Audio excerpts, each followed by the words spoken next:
বঙ্গবন্ধু আমাদের মতো নন, তিনি বিচক্ষণ। কখন কোন কথা বলতে হবে, কিভাবে জনগণকে সাথে করে নিয়ে যেতে হবে।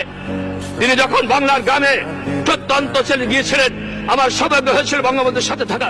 1970 আমবাই নির্বাচিত হয়েছেন, আর এখানে অনেক আছেন নির্বাচিত হয়েছেন।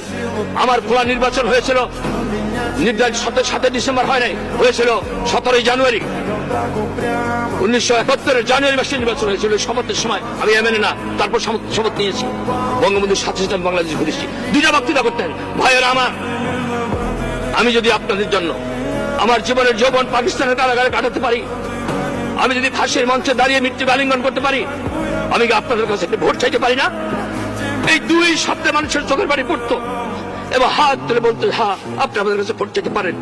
জনগণকে জিজ্ঞেস করছে কোথায় যাচ্ছেন, কেন মিটিং এ যাচ্ছে? কার মিটিং? আওয়ামী লীগের মিটিং না, কার মিটিং? মুজিবুরের মিটিং এ যাচ্ছে, শেখ মুজিবের মিটিং এ যাচ্ছে।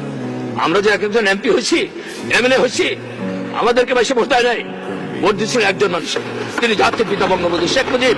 তার সম্বন্ধে সতর্কতার সাথে আমাদের সকলের কথা বলা উচিত। তিনি 1000 বছরের শ্রেষ্ঠ বাঙালি। পৃথিবীর যেখানে গাছের মাথা উঁচু করে দাঁড়িয়েছেন, মাথা নত কিভাবে করতে হয় বঙ্গবন্ধু জানতেন না।